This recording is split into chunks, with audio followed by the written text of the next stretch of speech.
Vavahai Tejasvinavaditamastu ma vidvishavahai. Om Shanti Shanti Shanti.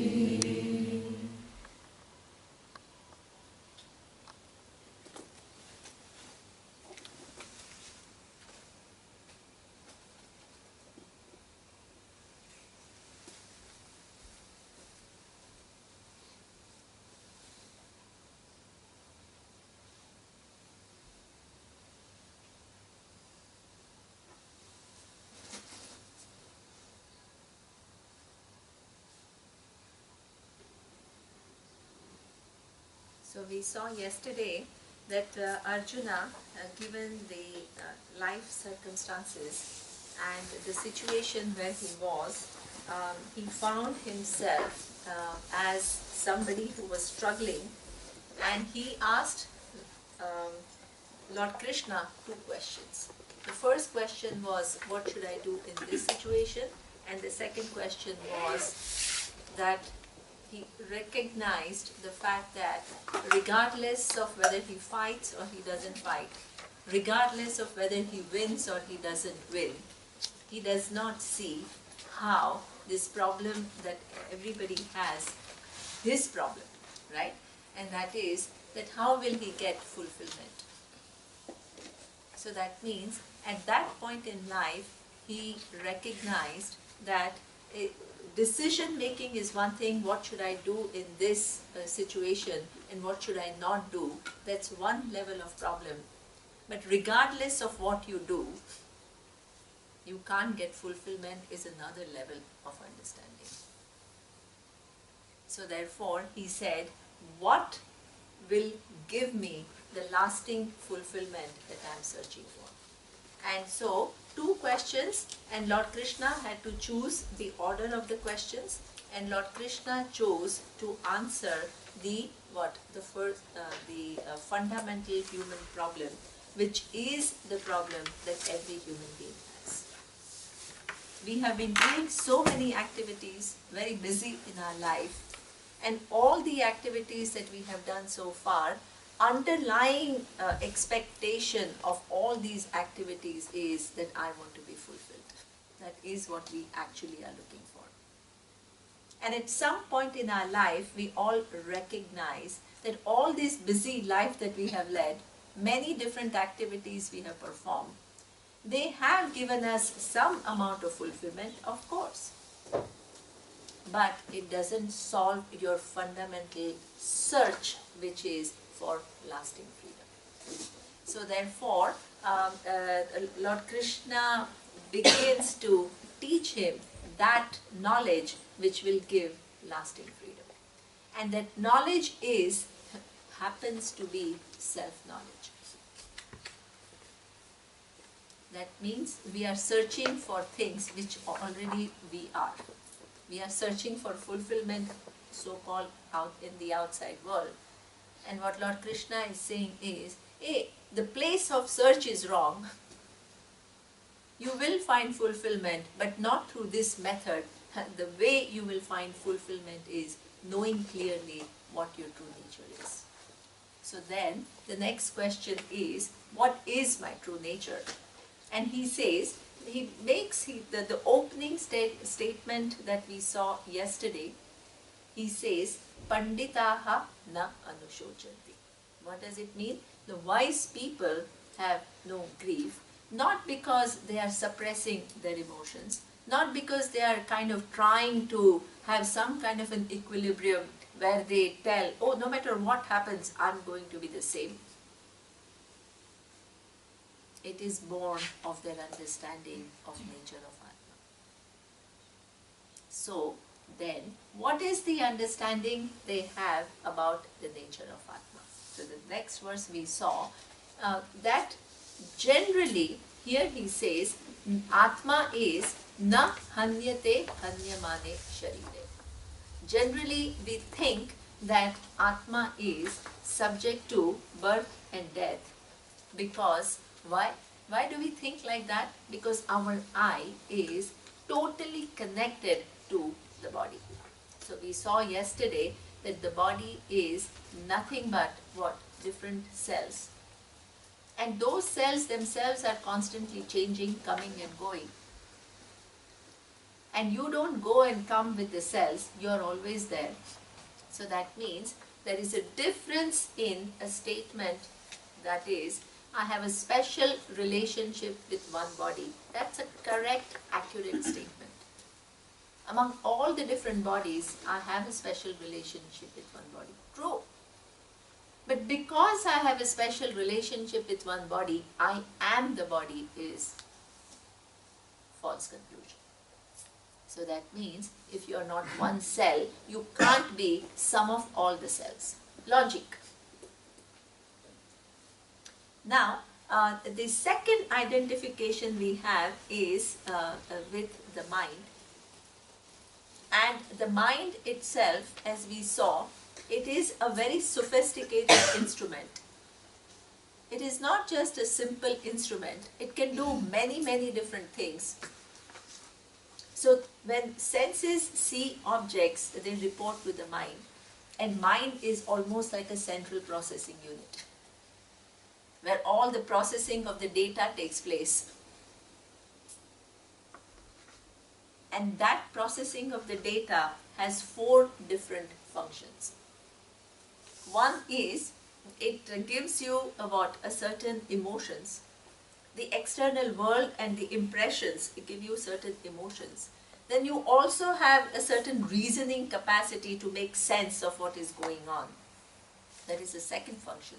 The third function is, not only you make sense and you have emotions, you store all these in your memory, which makes available to you at different times. Selective drawing we do. And the fourth is ahankara, which is your I sense. So that means whatever happens in these different 3 functions, they all get connected to your I sense.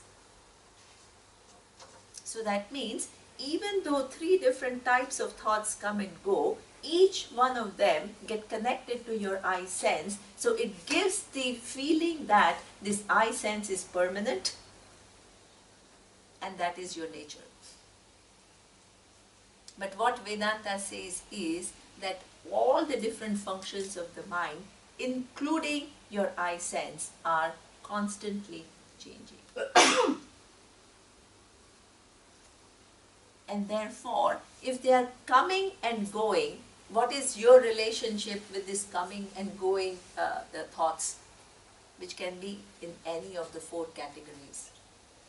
Your relationship is, before the thought comes, you are present. While the thought is there, you are present. After the thought goes, you are present. So that means you are that invariable presence, which is Chit Swarupa.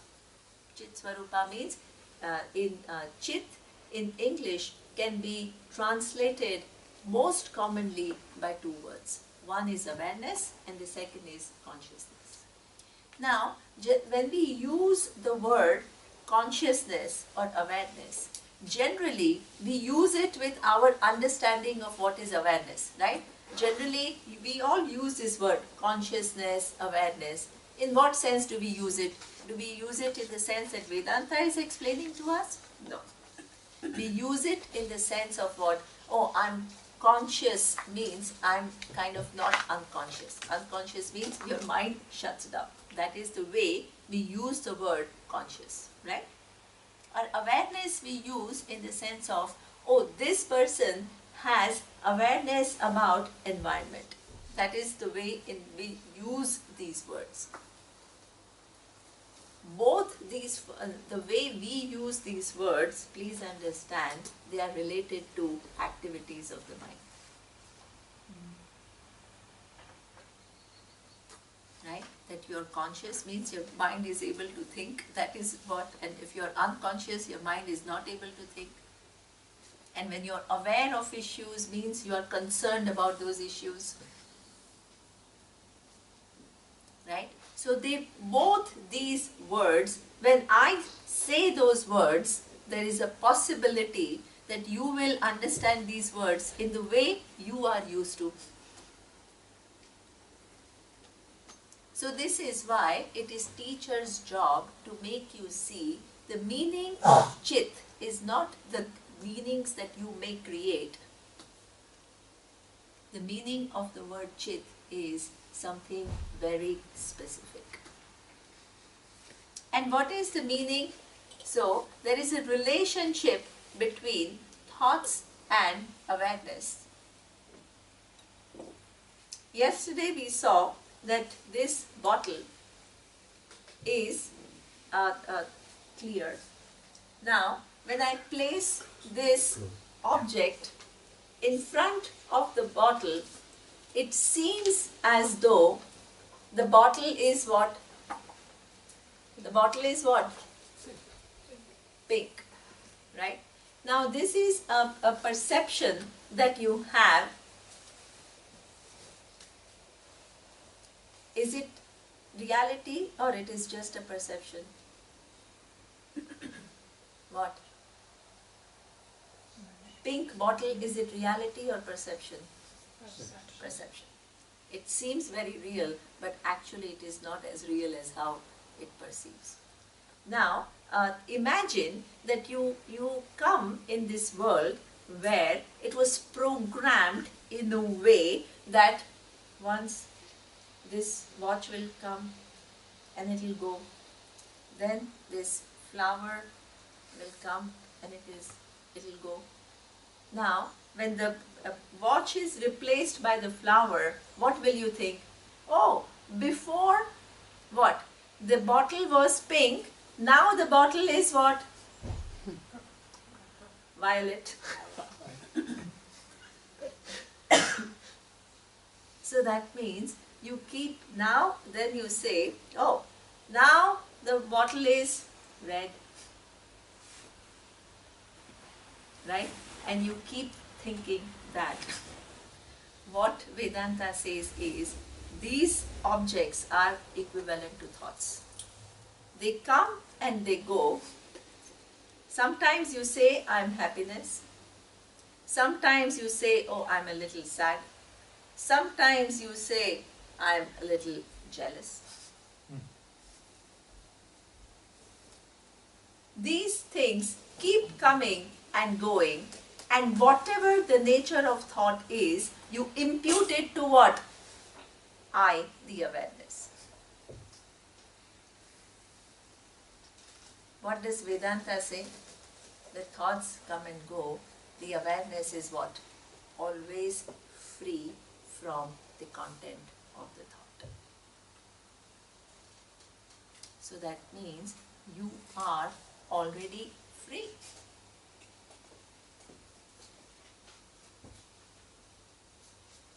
Now, yesterday, the question she asked, which was an interesting question, why can't I? Because sometimes I say I'm sad, then sometimes I say I'm happy, sometimes I say I'm jealous, sometimes I say that I'm feeling good, sometimes I say I'm ill. Why can't I be all of them? If all of them was your intrinsic nature, like if all these colors was the intrinsic nature of the bottle, what would happen? Tell me, what will happen? You will see all these colors all at the same time stuck to the bottle, because bottle's intrinsic nature is all these colors. Do you see that? This comes and it goes. This comes and it goes. The other one comes and it goes. If something is the intrinsic nature of that given object, like sugar has sweetness as its intrinsic nature. If sugar has intrinsic nature as sweetness, you will not one time find it sweet, next time find it salty, third time find it sour.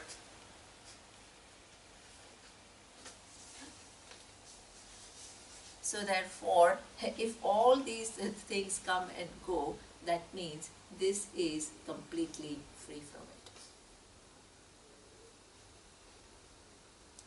Go back to your mind. Let's see the thought of, let's say, I am happy comes. Does it stick to you for rest of your life? If it sticks to you for rest of your life, you will not search for happiness.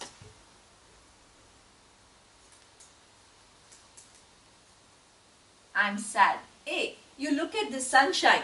Does the sadness stick to you? You're happy. That also goes. If all of this was your real nature, you will be stuck with all of them simultaneously forever. Logic. You can't get rid of them. But right now, none of the thoughts that you had thought of about I, hopefully, is sticking to you. You're just listening to me as a simple, conscious being who's just trying to understand what I'm saying. That means none of the things that you had thought of are sticking to you right now. If they were your real nature, they would be stuck to you forever. So this is what the nature of Atma is, free. So there are emotions happening, there is a cognitive capacity, there is a sense of I, but the locus is not Atma, the awareness. The locus is what? The locus is where? What is the locus? The mind. Antakarana is the locus where all the activities are going on. Antakarana, you understand? The inner instrument, it actually means the mind. So, this is what Lord Krishna is talking about, that nature of Atma is what he says. Let's go back to the verse. Na jayate mriyate va kadachit. So that means the body comes into being. It is born and the body stops existing at one given point in time. As long as you think that I am the body, what happens is you become mortal. Here he says awareness is free from different conditions of the body. So therefore, the body was not there before it was born. Body and mind will not be there once you are gone. But awareness is something which is always present. Na bhavita va na bhuya. There is never going to be a time that awareness is displaced. Bodies come and go, awareness doesn't get displaced. Now, ajaha nityaha shashvataha ayam puranaha na hanyate hanyamane sharire. These are big words, they need to be understood. Now, look at this. If you understand that yes, I'm not this body and mind, but I'm awareness. And if you understand I'm not body and mind and I'm awareness. And if you understand I'm not body and mind and I'm awareness. Then the next question is, how many awarenesses are there?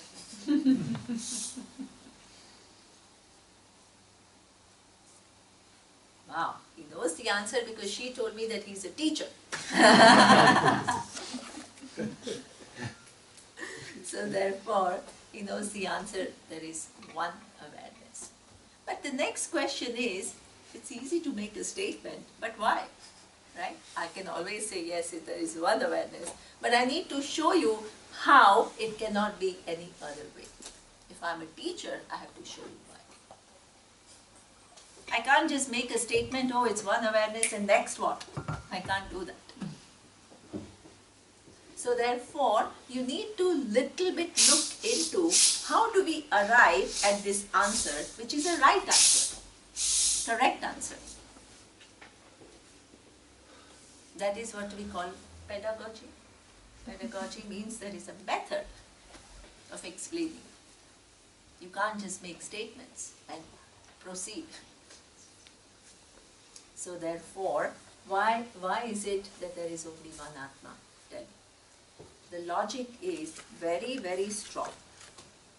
If I were to make a statement, now look at this. If I were to make a statement that there are two awarenesses, your awareness is different from my awareness, then it is my responsibility to show you how my awareness is different from your awareness. So that means I have to give some attribute to my awareness which is different from your awareness. Do you understand that? So that means if I want to establish that these two are different objects, how will I establish these two are different objects? I will say one is red and the other one is violet.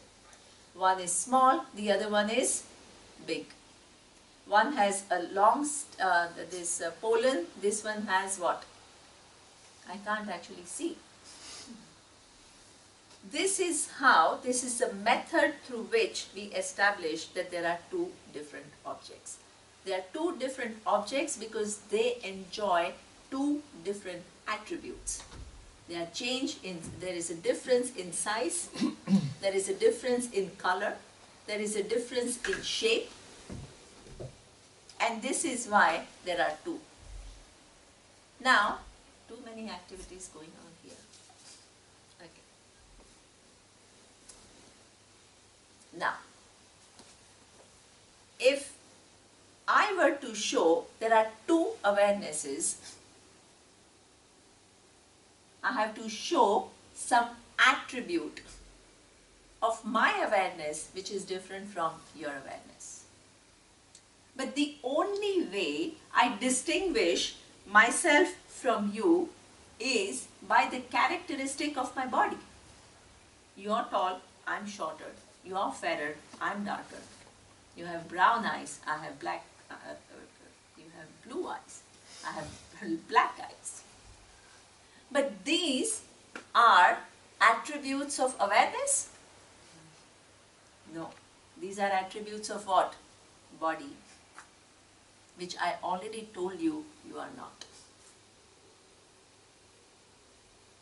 Then you can say, I can distinguish myself from you because maybe, I don't know, what is your profession? Mine? Oh, that's a difficult question. Okay, what did you study? French and German. French and German. Okay, so she studied French and German and I studied economics. She may be a very pleasant person and I may be grumpy. She may be very kind and I may be a little stingy. These are all the attributes which what distinguishes me from her. But these are the attributes of what? Mind. And I have already told you that this Atma, the awareness, is not the mind. So that means, yes, the bodies are different. There is no doubt about it. Yes, the minds are different. There is no doubt about it. But those are attributes of body and mind. Can you give those attributes to I, the awareness? No. The mistake we make is the awareness gets mixed up with attributes of body and mind and I become what? I become many because there are many bodies and minds. But if you put the I in the right place, which is in awareness, awareness is already free from all the attributes of body and mind. It never takes on the attribute of body and mind. Then, if I were to make a statement that there are two awarenesses, which attribute will I give to my awareness, which will make it different from your awareness? Can you say my awareness is blue and yours is pink? Can I say that? No. because blue and pink can be the color of your shirt, not you. So therefore, there is no attribute that you can give to awareness. And the rule is that if there are two, the two things can be, one is different from the other if one has different attribute than the other. That is the only way there can be two.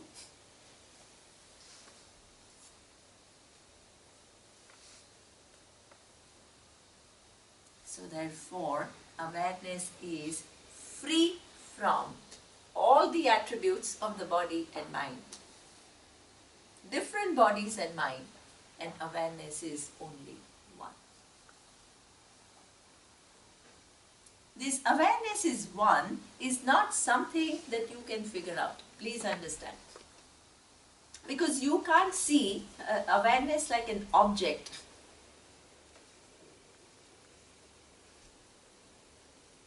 Where you can actually see it.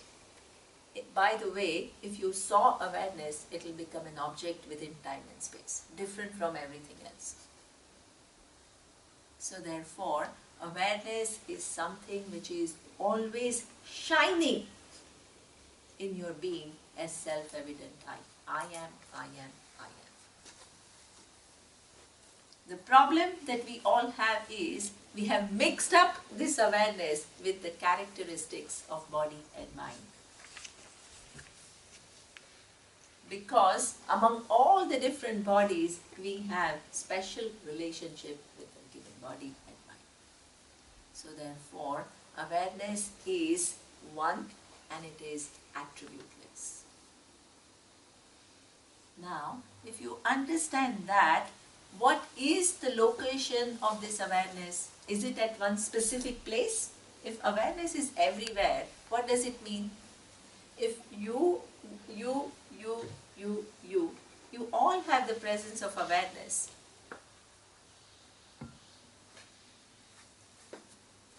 and all the birds, the animals, everything has presence of awareness, then where is the location of that awareness?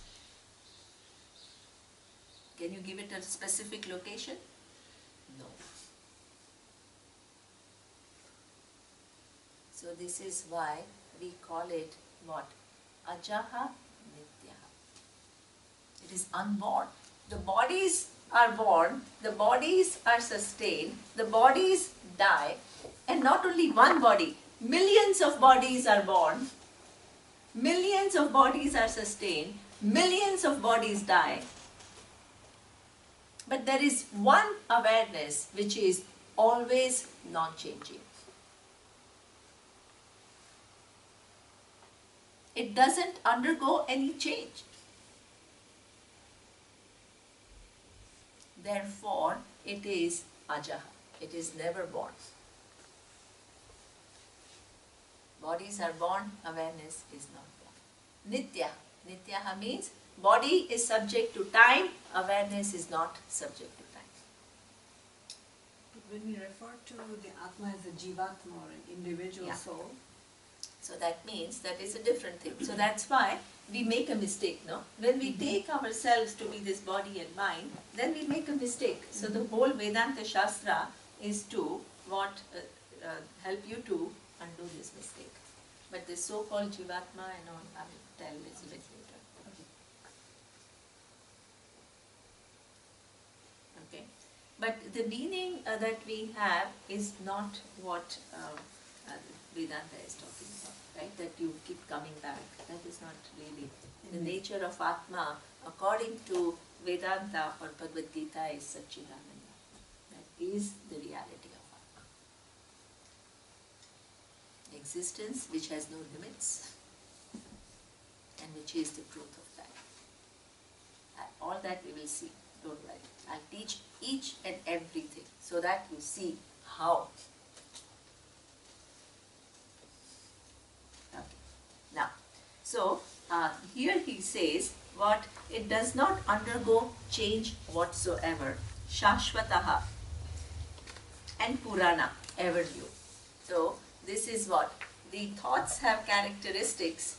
Thoughts may be a very violent thought. Let's say a very criminal thought. You're very angry. So that means this, instead of pink and violet, which are beautiful, it shows what? Black. This seems to be what? All black. What is the reality? While there is black, this is what? Always free from blackness. This is why this anger also passes and the next thought comes. So therefore, no matter what, this Atma is not only the Atma of all the saints. Atma is also the Atma of what? All the criminal. Everything you have to include. Otherwise it doesn't become everything. So what is the difference between a saint and a criminal? The difference is the saint has mostly, majority of thoughts are what? Little nice, little pleasant.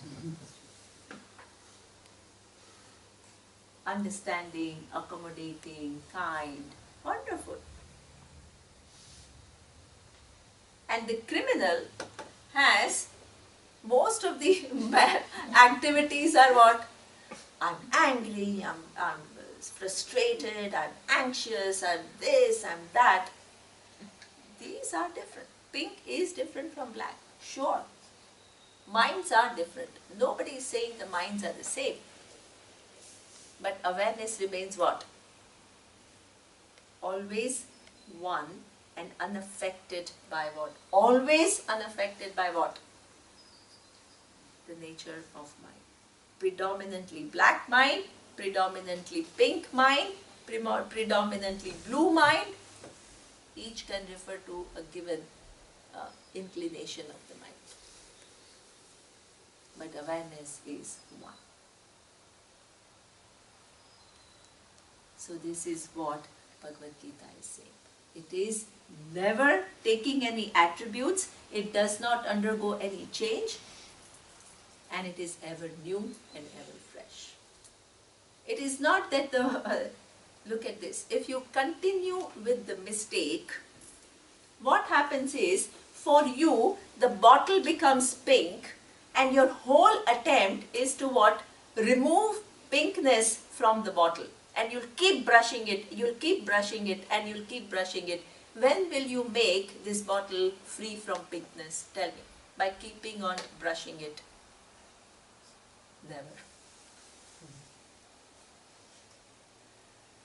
All you need to understand is the bottle is not pink in the first place. It appears to be that because of a certain relationship. Then, if you don't like pinkness, you can change it. Wonderful. There is nothing wrong in it. But bottle is always free from any color. If that becomes your knowledge, there is a paradigm shift. You can deal with your mind with a lot more freedom. If there is fear, okay, there may be some reason for it. Let me deal with it. But your I never becomes fearful. If there is anger, okay, I need to take care of it. Wonderful. But I never becomes angry. A certain relationship, there is a clarity. If you have no clarity, then what happens is your I gets loaded with hundreds of things. And whole life goes in cleansing your I.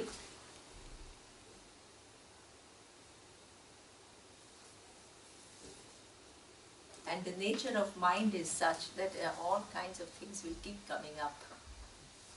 And you keep putting pressure and you keep telling yourself, oh, I am not clean, I'm not clean, I'm not clean.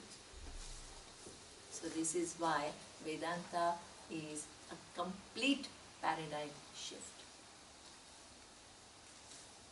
Understanding what happens where, that is the first point of clarity.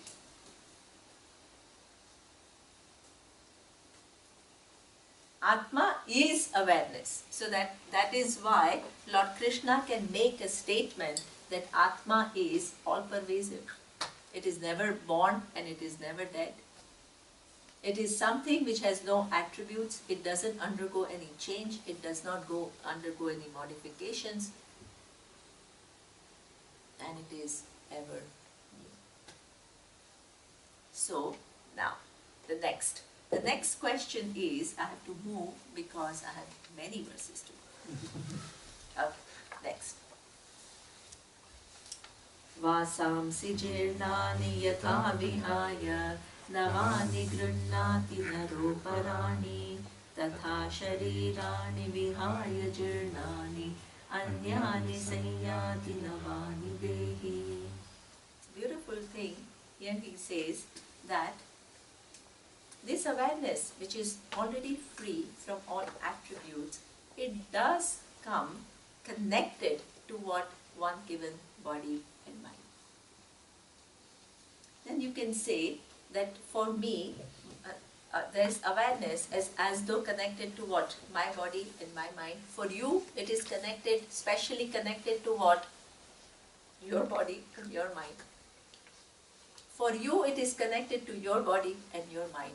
Why does awareness come in special connection with one given body and mind? Why? Why should it?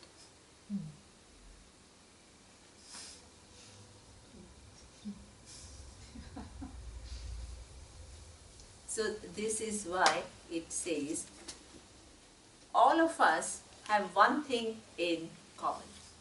You may have different body and mind, I may have different body and mind, but we all have one thing in common, and that is what we call ignorance about our true nature. When we are born, we have ignorance about our true nature.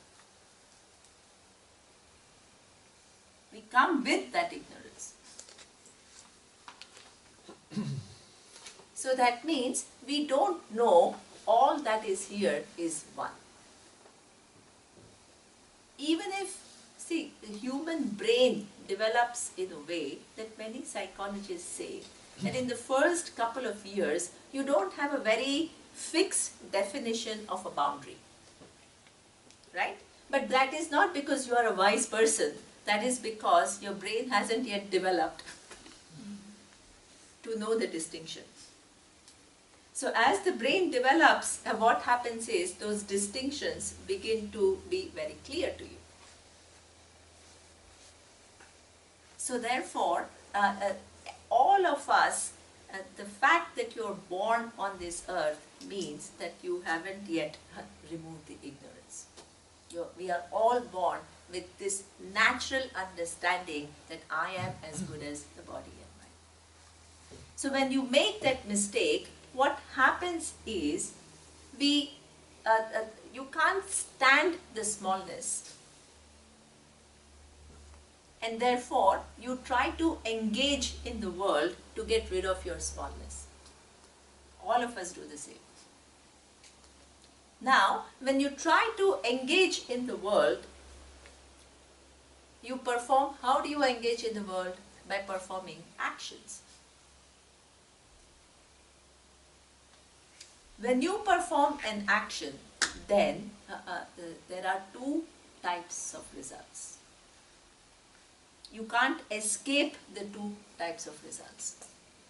One is the seen result and the other one is unseen result. Drishtaphalam and adrishtaphalam. What does it mean? That, let's say I was kind to you, I will feel what? Good. I will feel happy. That is what we call seen result. Drishtaphalam. I do something good, immediately I feel good. Then what Vedanta says is, in addition to this result, any act of kindness will also bring some other pleasant situation in the future. You may not know how, you may not know in what form, but it will come back to you.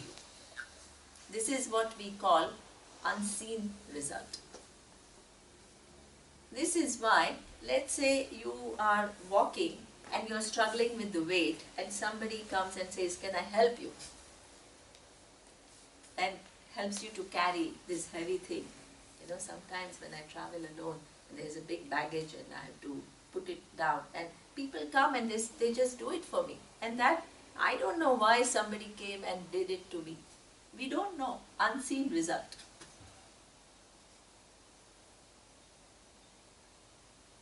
Any act, I cannot relate, I was kind to this person, so therefore this is coming to me. We can't relate like that. So that is what we call the unseen result. The unseen result can come tomorrow, it can come 5 years from now, it can come 20 years from now, and it can come in any form.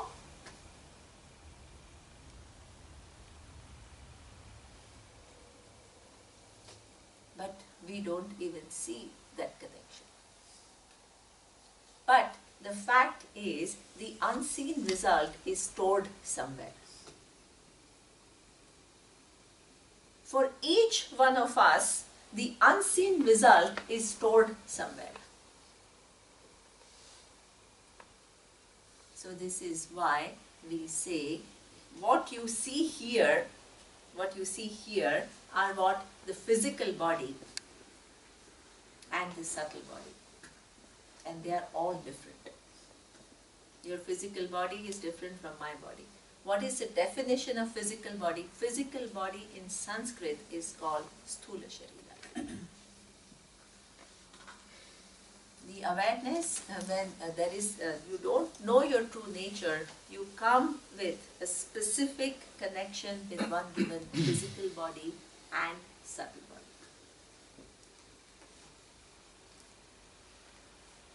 Sthula Sharira means the physical body, means everything that you can see. On the hands you can see, the legs you can see, the eyes you can see, the head you can see. In addition to this physical body, Vedanta says there is a second body which is not visible, and that is called Sukshma Sharira. Yesterday you used the word Sukshma Sharira for mind. So therefore, what is Sukshma Sharira? Sukshma Sharira, there is nowadays with this so-called spiritual thing, there are a lot of things about chakras and about auras and all. When Vedanta talks about Sukshma Sharira, it talks about something very, very factual. In this case, maybe it's factual, but I don't know anything about the other part. When Vedanta talks about the Sukshma Sharira, it talks about your 5 sense organs. What does it mean? There is something which is physical about your eyes, which is what? The physical eye. But there is something at the same time very subtle about your eyes, which is what? The sight. That means, by looking at your eyes, I can't tell whether you wear glasses or not. Unless you actually wear glasses, yes. What is your vision? Whether you have 20/20 vision or you are wearing lenses, I don't know. Or you have reading glasses, I don't know. So that means everybody can see your physical eye, but only you know about the sight that eyes has.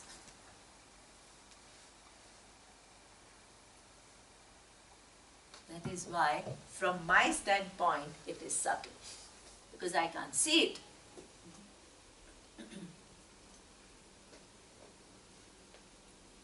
You can have thousands of thoughts going on in your mind, but I can maybe infer about what you are thinking based on your face, but I don't know each of the thoughts that you have.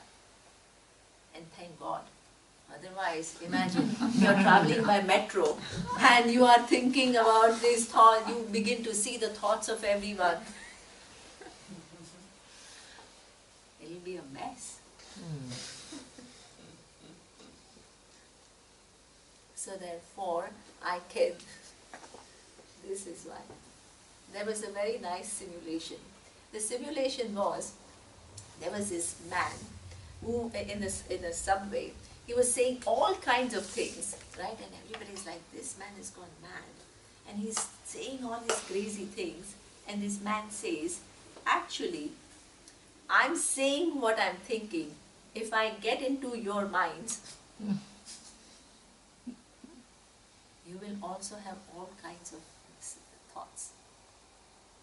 The only difference between you and me is I'm saying it out and you are putting a straight face.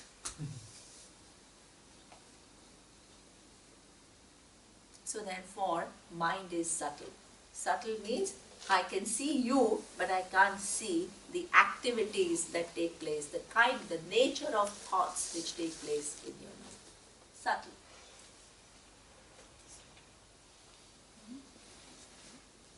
Subtle means something that you can't see with your physical eye. So the 5 sense organs, the 4 different functions of the mind, then prana. What is prana?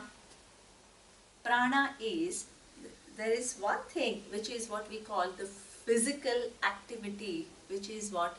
Breathing in and breathing out. But that physical activity of breathing in and breathing out, it performs so many subtle functions in my body. Circulation, digestion, evacuation. All this is, and then what? It keeps me alive. The external air, which is just external, the minute you breathe it in, it performs a very special function, which is to keep you alive. And what keeps you alive is prana. Why? Because even when the body goes, the external air is there. External air doesn't disappear. What happens? Your capacity to draw from the external air and keep the body alive goes. But nobody sees what has happened. Therefore, it is subtle. So that means the capacity of your sense organs, then finally your organs of action. Organs of action means you have hand, which is a physical hand, but by looking at the physical hand, you don't know whether it is going to move or not. Not only that whether it is going to move or not, but how much it is going to move. Some people can do this easily, some people struggle here, some people can just barely do this. This is subtle. Physical hand, everybody has. There is something which makes somebody's hand go all the way here and somebody struggling with here. Subtle. 5 organs of action, 5 sense organs, 5 pranas, and 4 functions of the mind are part of your subtle body.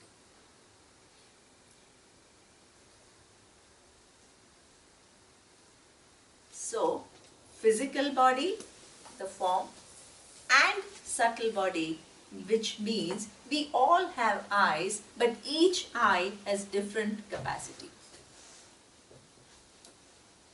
We all have ears, but ears have different capacity. We all have minds, but the mind has different qualities. And this is what we call Sukshma Sharira. Now, the question is why you have come with special connection with this physical body and this subtle body. Because, as I told you, there is unseen result. Actions that you have performed, they have not yet given you the result, they are all stored. And that is called causal body. Causal body is all the unseen results of your own actions are stored. You have made different decisions in your life. I have made different decisions in my life. And based on the choices that we have made, not only we had the seen result of our emotional life, our sense of well-being. There is something which is unseen, which will manifest sometime in the future. Either in this lifetime, if it doesn't manifest in this lifetime, the cause will remain and it will give you what? The next body. This So is subtle body. the subtle and physical body have finite life, but the Causal causal body is the transmit. one which keeps moving and keeps giving rise to different physical and subtle bodies, depending upon the unseen result Karma. that you have, which is the popular name for that unseen result is karma.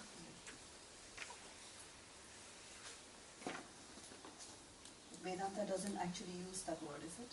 So it does. It does. It does. Yeah. So that means the karma is, so that you can use the word karma. There is no problem at all.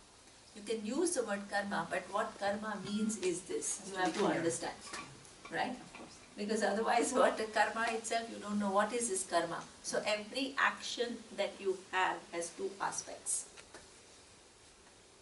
One is this, that when you perform the action, there is a immediate feedback that the universe gives you about nature of your action. And when you do an act of kindness, generosity, there is a feeling of well-being. And when you do something which is impinging upon others' freedom, then it gives you a sense of conflict. That is called seen result, immediate feedback. But in addition to that immediate feedback, there are consequences which will show up later. It is like, easiest example of karma. You eat food, right? Immediately you eat healthy food, you feel light, you feel good. That is the seen result. And the unseen result is when you are growing up 80 years, how is your digestive system? Unseen result. It will show up much later.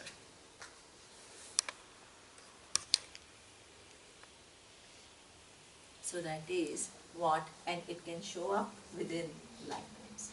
So this is what we call, as long as you are not knowing the nature of Atma as awareness, which is completely free from any attributes and it is only one, till that time, what will happen is you keep coming to this world with different physical and subtle bodies. And those physical and subtle bodies that you come with are a result of what? Your unseen results. The unseen results of actions that you have performed when you don't know.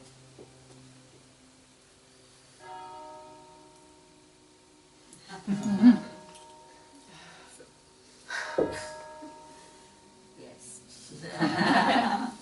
So therefore, this is how. So you are going through your own specific experiences.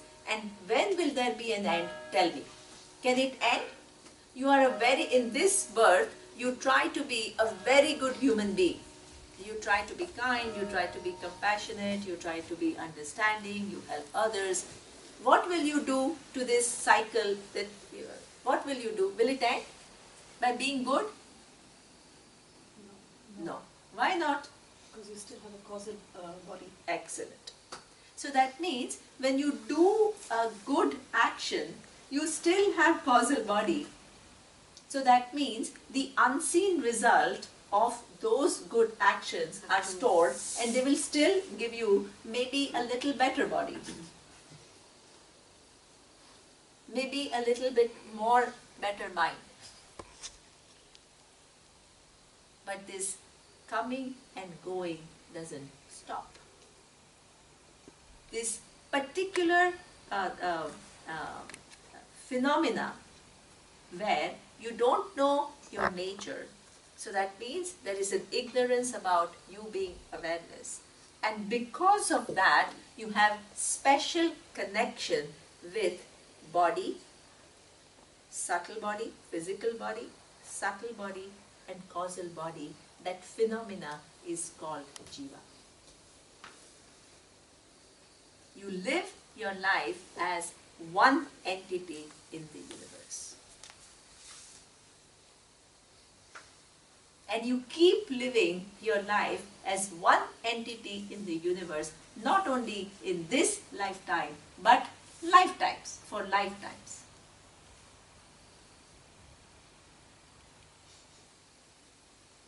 So therefore, but in any one lifetime, when you are born as a human being, the possibility to what? Know your true nature is given to you.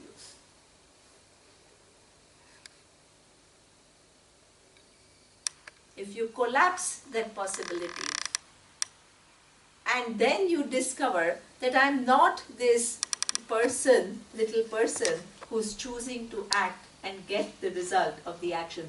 All that, where is it happening? Where is it happening? In the mind. And who am I? The awareness which is completely free from whatever is going on in my mind.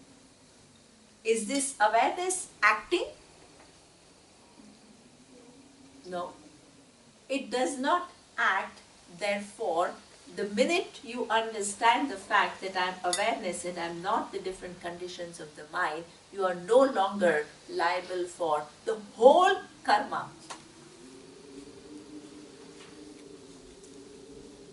that you were stuck with. Because the whole model of karma operates within what? Avidya. Avidya means when you are ignorant about your true nature, then you act as an individual and you receive result for that. And it keeps going on and on and on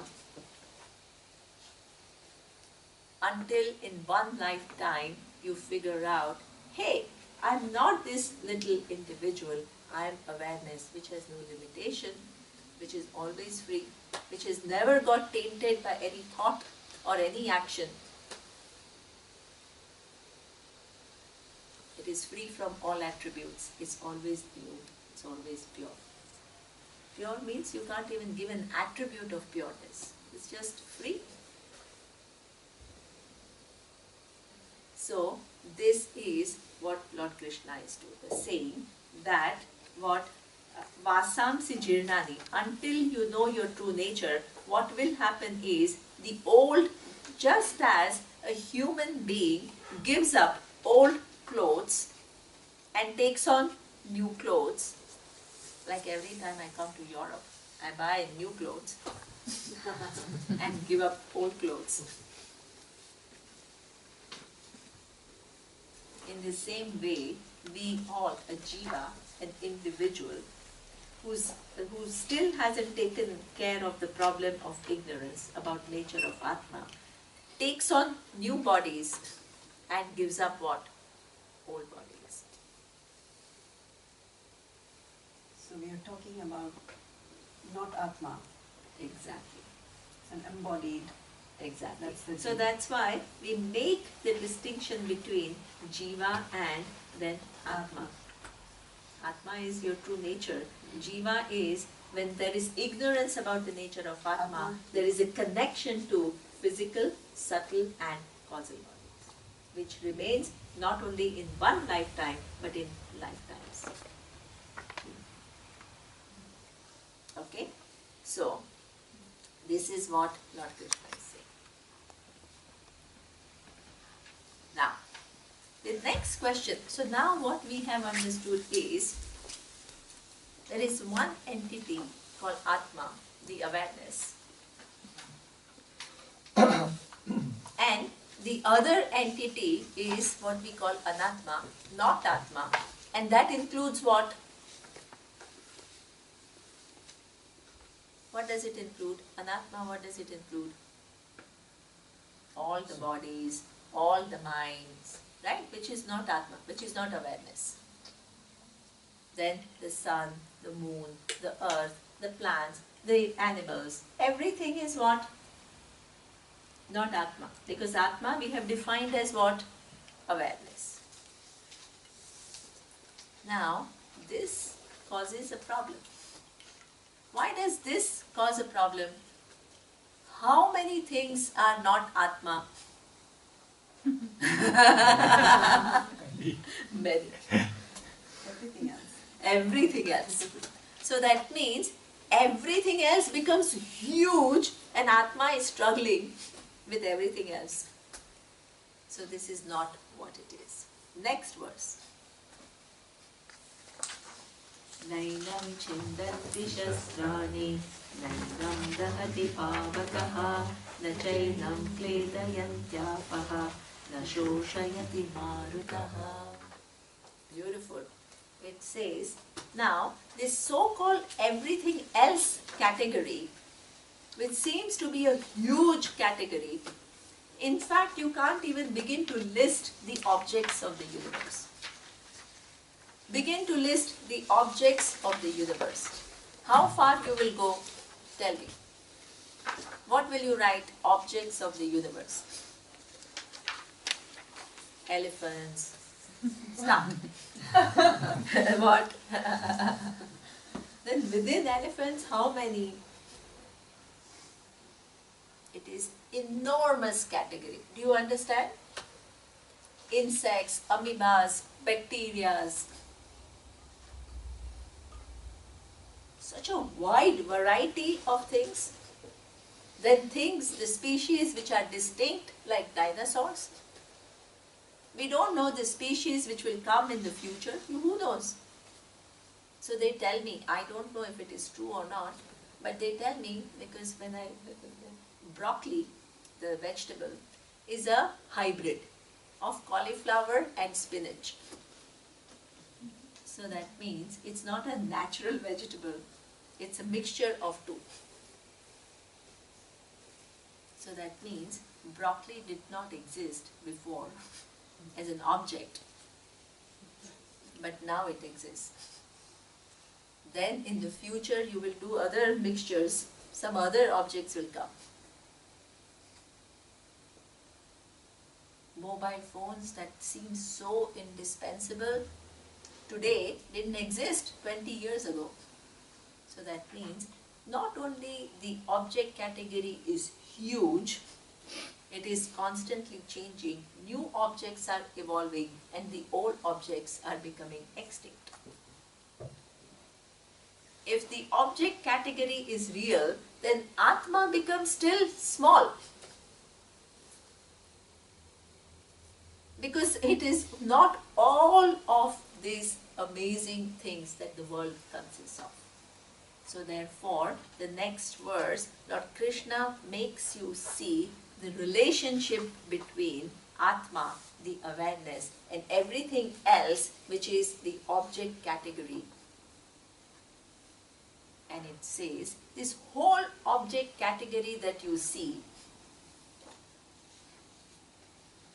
is nothing but different permutation and combination of 5 elements. What are the 5 elements? Akasha, Vayu, Agni, Apaha and Prithvi. Akasha means space, Vayu means air, then Agni is fire, water and Prithvi. And Prithvi is earth. Apa is water. Apa is water. And Prithvi is earth. So that means, there is, if you look at the universe from a scientific model, then what you say, everything is nothing but different permutation and combination of atoms, right? Now here Vedic model is slightly different model. The atoms themselves can create these 5 elements. And the whole universe is nothing but different permutations and combination of these elements.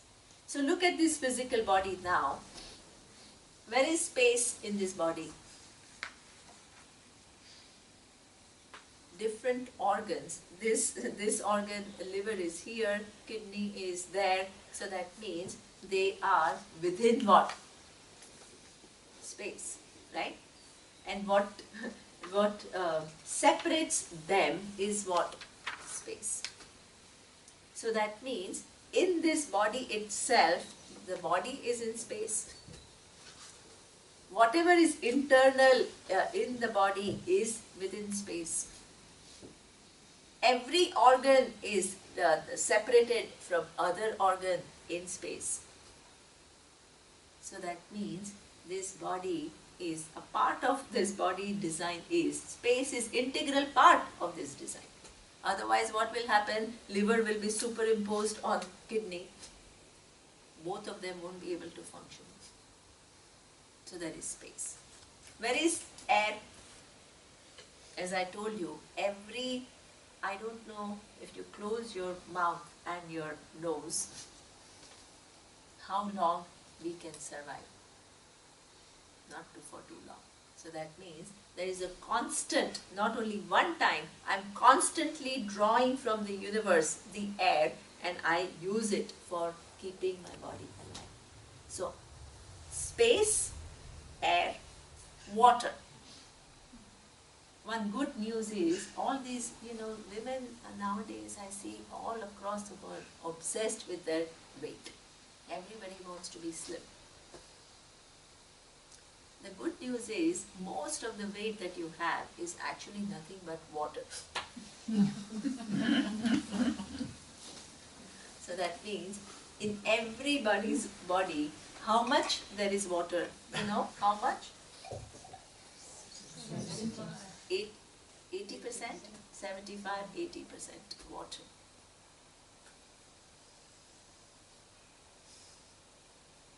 And then fire. Where is fire? Fire is your digestive fire. Now 3 times a day you eat food, but that food has to convert into what? Energy, which sustains your body, which nourishes your body. And that job of cooking is done where? By digestive fire, through which it absorbs the nutrients and it nourishes the body. Fire. Prithvi. Where is Prithvi? The earth. Flesh. Your whole flesh is made up of earth. Bones. All of this. Muscles. So that means every entity, whether it is an animal entity, or it is an insect, or it is a fish, or it is a human being, or it is the sun and the moon. They are all different permutations and combinations of these 5 elements. So that means if you want to know the relationship between awareness and everything else, first it seemed as though the objects are infinite. So many different objects. Now what do? You can say, no matter what that object is, it's a different permutation and combination of 5 elements. Whether it is the object of the past, object of the present, or object of the future. The forms are different, functions are different, but one thing remains the same, that they are different permutation and combination of 5 elements. Then your job becomes easy.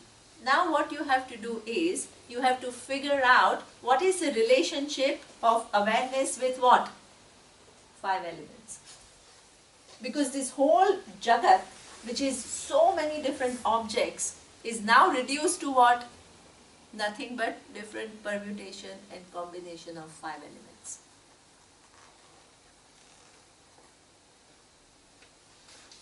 So therefore, what is the relationship of awareness with Akasha, Vayu, Agnihi, Apaha and Prithvi? Space, air, water, fire and earth. So if you really look into the earth itself is what, again, you begin to disintegrate.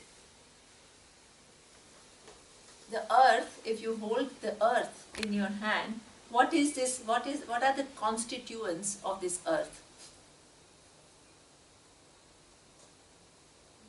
Ultimately, it is what? Just nothing but atoms.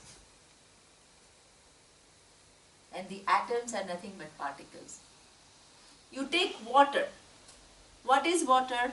Again, atoms. H2O, 2 hydrogen atoms and 1 oxygen atom. You take fire. Again, what? The atoms with a certain arrangement, they can have a certain attribute which creates fire. Even the sun and its heat is what? Nothing but hydrogen atoms, which are converting into helium to give you all the energy that you need. Air. Air also has so many different particles. Oxygen also. So much oxygen is needed in the air. So that means the whole universe, look at this, with all these varied names and forms, can be first reduced to 5 elements. Those 5 elements in turn can be reduced to atoms. The atoms can be reduced to particles.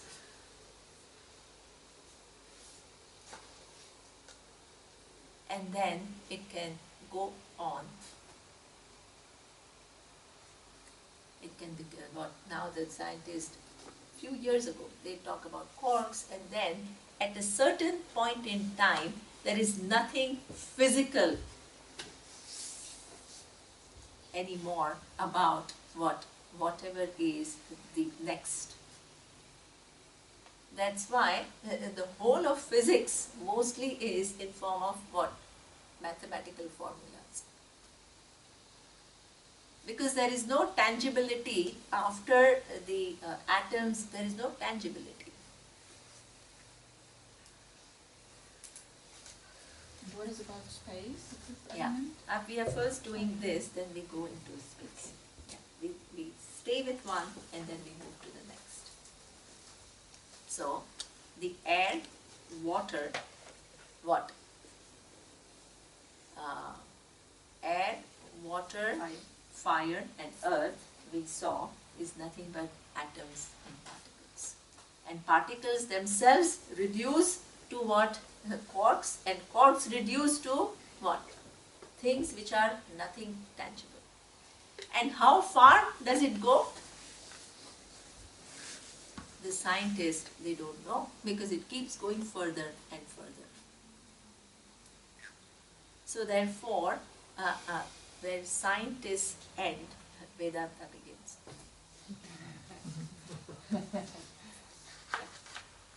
Because in this search for this final building block of the universe, when the scientists are looking, they are trying to find an object which is the building block of the universe. What Vedanta says is the object category is mithya. What does mithya mean? Mithya is defined as that which has a dependent reality. And Satyam is defined as that which has independent reality. So the whole Jagat is mithya. Why is it mithya? Because every form depends upon these 5 elements for its existence. That's why it is dependent reality. Those elements in turn depend upon atoms for their existence. Those atoms also depend upon particles for their existence. The particles themselves depend upon quarks for their existence.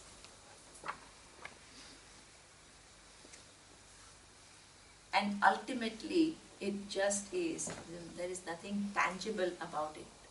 It only becomes concept. So that means the whole object category is now, when I look into the truth of the object category, it is reduced to concept.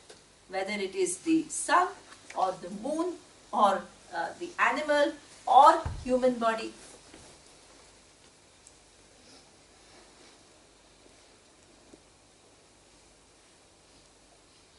So that means finally only one thing remains. What is the one thing which remains? Awareness. So now the job is easy. You need to know the relationship between concept and awareness. What is the relationship between concept and awareness? Can concept exist independent of awareness? No. Does awareness depend upon concept for its existence? No. Satya Mithya relationship. There is only one independent reality, which is awareness. Everything else which constitutes of the universe, which includes all the different objects in the universe, they have a dependent reality.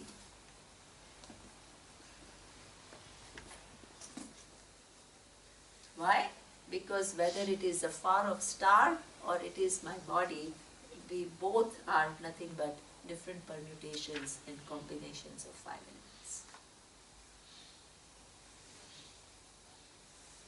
And those elements in turn are dependent upon atoms, particles, and it goes on. And ultimately, everything is just a concept and it depends upon awareness.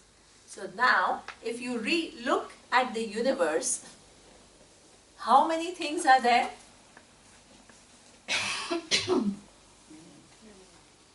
Are there millions? There is only one.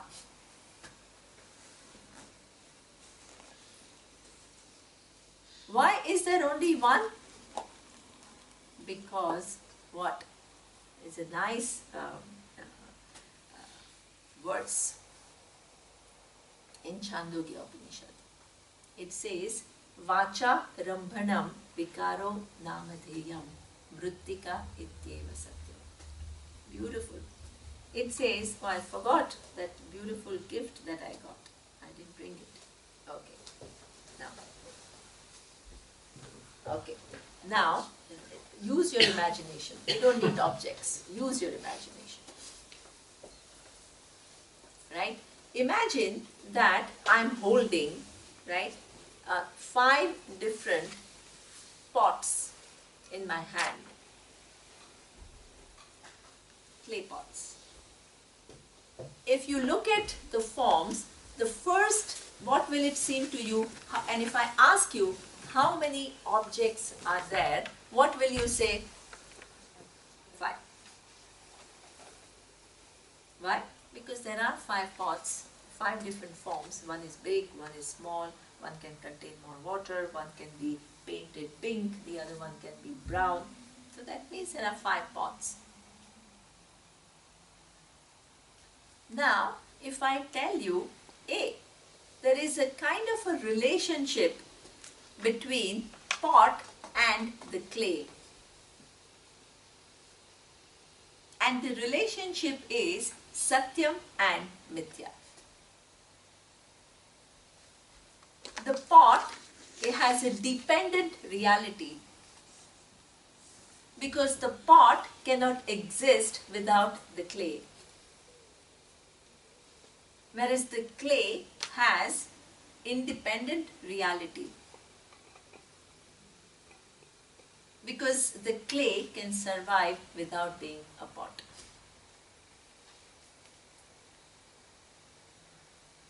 So that means the first pot has a dependent reality, pot is mithya.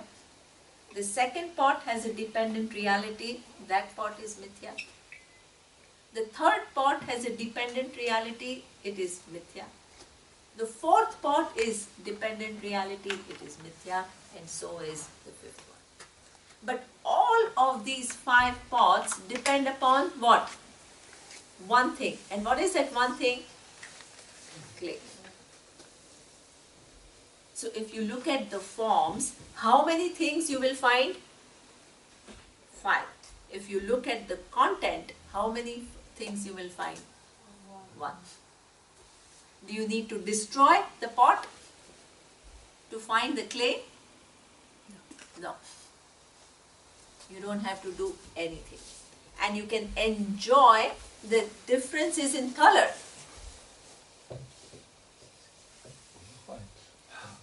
You can enjoy the differences in color. You can celebrate the differences. Oh wow. This pot, if it shifts its vision and it says, I am clay and clay has no shape, intrinsically the clay is free from all shapes, sizes, then it can what? Enjoy that little small form. If it takes the form as the reality, it becomes small, insignificant. This becomes big, there is jealousy, there is rivalry.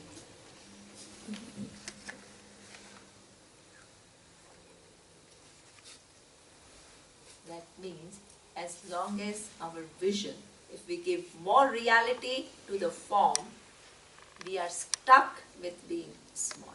You see millions of things in the universe and your position is insignificant.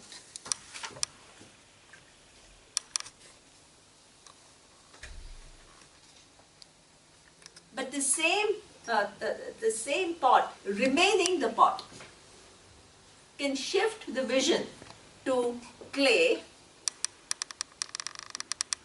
then the same little pot can say, all that is here is one clay. This is appearing in small. Let me enjoy. Small is cute. Let me enjoy that. Let me also enjoy something is big. Wonderful. You need a variety, right? You can't be all the same in this world. Variety does not pose a problem.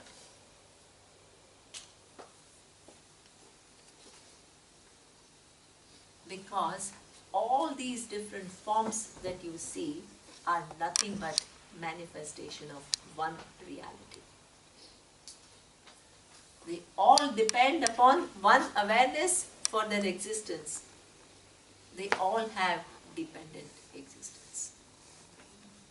But the dependent existence is something which is created such a varied universe.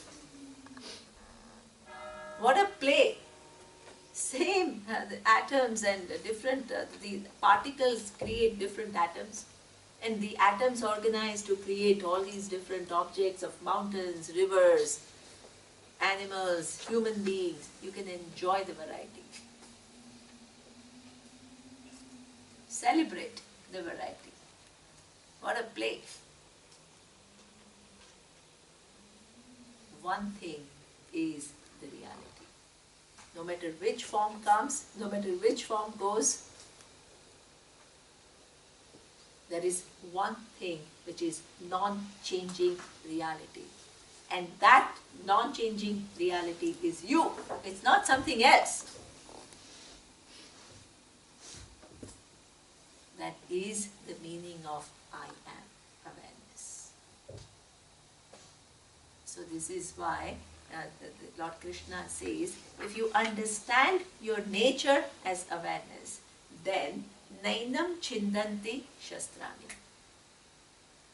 The weapons, right, which can destroy objects, can the weapons destroy awareness? No. Nainam dahati pavakaha. the fire cannot burn, the fire can burn objects. Can fire burn awareness? No. Nainam kledayanti apaha.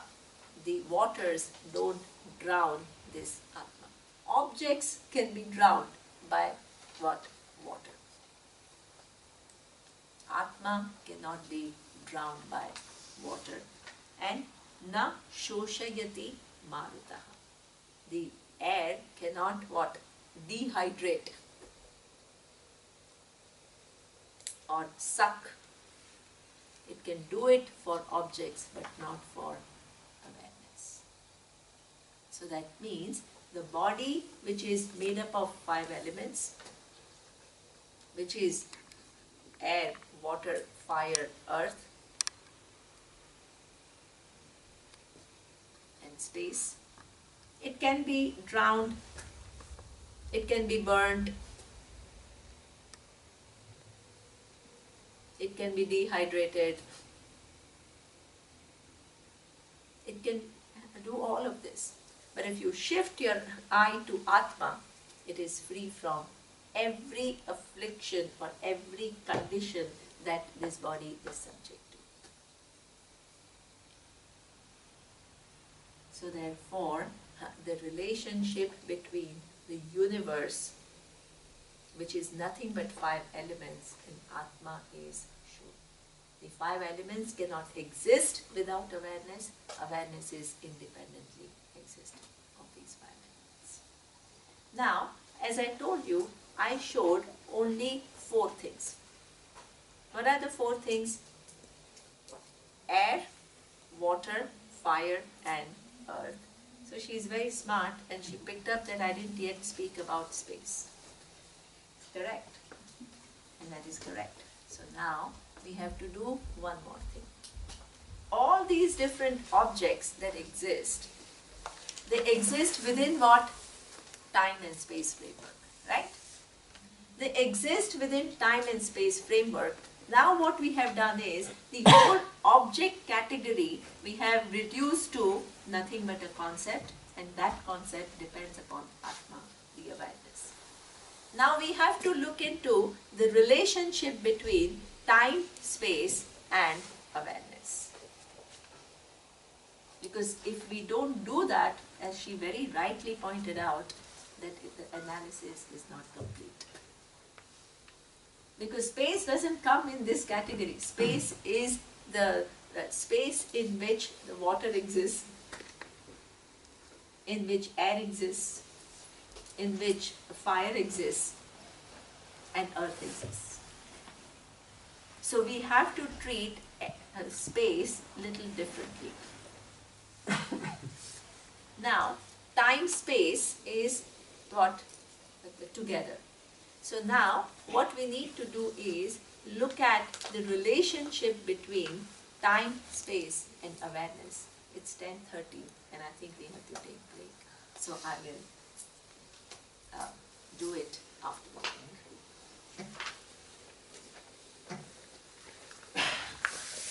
Om Purnamadam Purnamidam Purnat Purnamudachyate Purnasya Purnamadaya Purnamevavashishyate.